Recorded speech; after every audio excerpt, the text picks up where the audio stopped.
Tarps, tarps, and yes, more tarps. How do you know what to buy when selecting a tarp?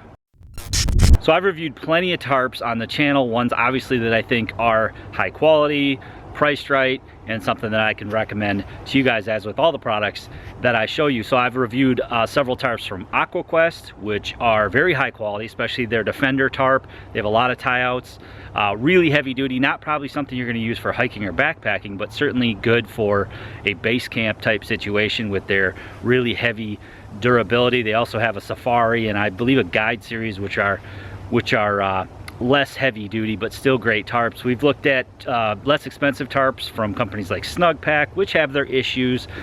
They've been known to have stitching issues. We've looked at really basic tarp shelters, including even the cheap blue tarps that obviously are going to stretch and they're going to wear out very quickly, and I wouldn't recommend using those for any long period of time. And then I have specific tarps for summer hammock camping and winter hammock camping, different configurations, asymmetrical tarps. So you get the picture. I even have a tarp for my get home bag that I keep in the car. It's from Bushcraft Outfitters. It's their Mest, I believe they call it, poncho tarp. So it's like a 5x7 tarp, but it can also be worn as a poncho, and I really like that. I tested it in a heavy downpour and I stayed completely dry, so I love that. Today we're going to look at another few tarps from Etowah Outfitters. They make really quality stuff, and it's sold by Ben of Ben's Backwoods right here in Michigan. So he sent me a few to take a look at, and I'm really liking the two tarps that I got. One's a more general utility tarp that comes sort of as a system. It comes with the stakes and the guy line, and then this other one we're gonna look at right now has 6 sides to it, so it can easily be set up as a bushcraft shelter, a lean-to with sides to it. So those of you that really enjoy that type of shelter, bushcrafters out there, are really gonna like this tarp, I think. And then you can also do just that. You can turn it into a super shelter by putting Mylar on the back and plastic sheeting on the front. Now that's not something I've done myself. I do look forward to testing that out in the winter to see how warm I can get that. But I'm gonna show you what a super shelter is if you're unfamiliar with that, and we're gonna take a closer look at this tarp. So this is the MSS, or the Multi-Purpose Survival Shelter by Etowah Outfitters. It's a 5x8 tarp. It weighs 1.25 pounds, and I didn't weigh it personally. I'm just going by what they said.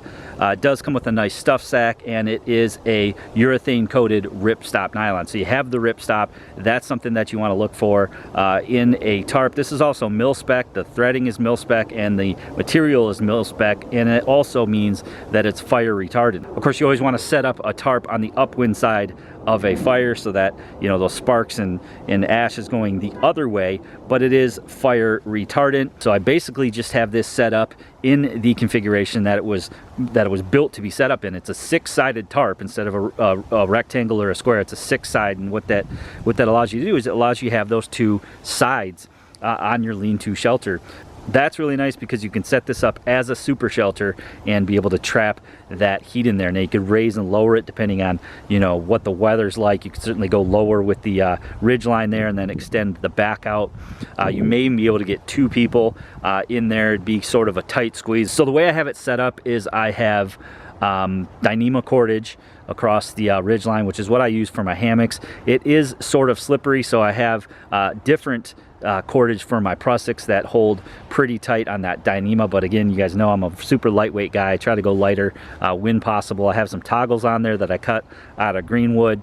So each one of the tie outs is stitched really well. Again, they use mil-spec stitching on here, mil-spec fabric, so you have those tie outs all over. So for the Ridgeline, I only ran it through the center 3 tabs. I didn't run it through the outside tabs here, because if I did, the tarp would be able to slip across the Ridgeline. So what I did was I just tied a prusik here, and again, this has a coating on it. This Dyneema line has a coating on it, so it can be hard to get a prusik to stick on there. I tied a different piece of cordage on here, and it holds really tight. So what I did was did a prusik, and then I just ran that loop through the tab here and toggled it off with just a little piece of greenwood that I carved, so that way I can adjust the tension and I can keep the tarp on both corners here fully stretched out, so it's not going to sag in the middle. So I did that on both sides. Here's the other side here, same exact thing, prusik on the main line, and then a toggle to secure this side tab. And then of course I just went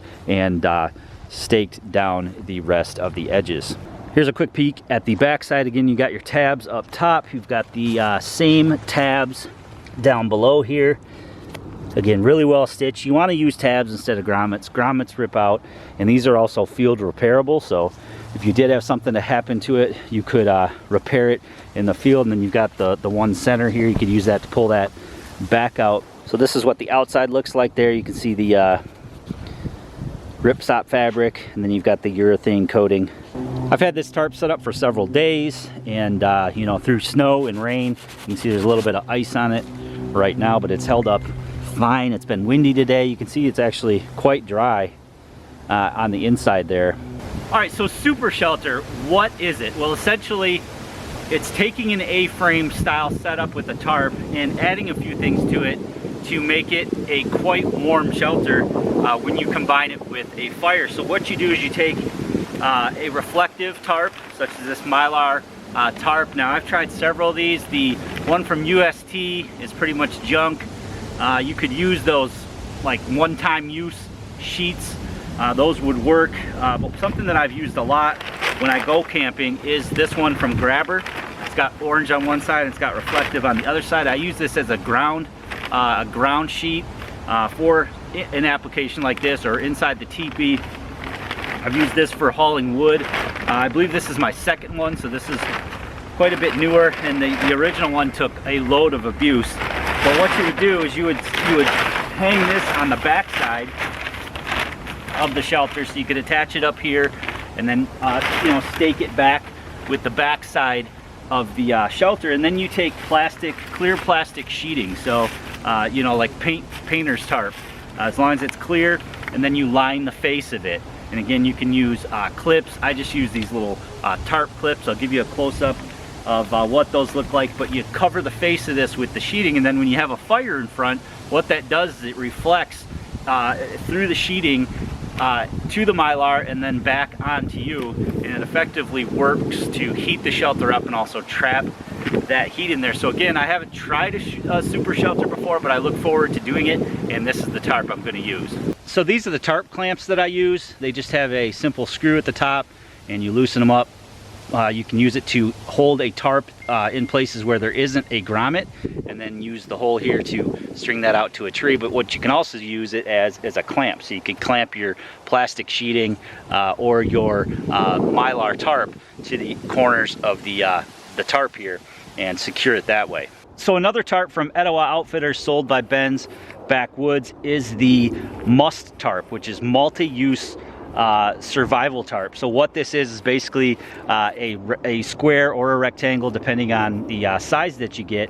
It's the exact same 70D material that's urethane coated as the tarp that I just showed you, but this one comes with the stakes and also some cordage here. So essentially it's sort of a shelter in a bag, another cool option that you can get. But again, same quality threading, same quality tie-outs, same quality everything as you get in the MSS shelter as well. So cool, right? High quality, decent price, definitely something I can recommend. Again, these are being sold by Ben's Backwoods. He has these. He also has like the Lagome bushcraft knife that I showed you a few videos back. He has all sorts of outdoor bushcraft and camping products, so check that out. There will be a link below.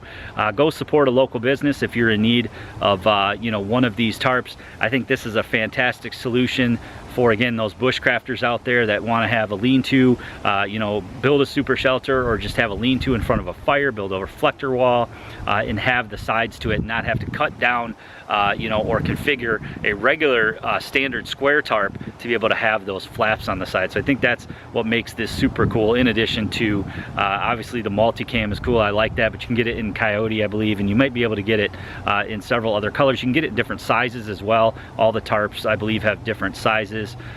So go ahead and check that out. I hope you guys enjoyed the video today. Please give it a big thumbs up for me. Make sure you leave me a comment in the comment section below and share this video to any friends or family who might be interested in a tarp like this, maybe for the holidays. If you haven't already done so, click that red subscribe button and the little notification bell to be notified of new videos.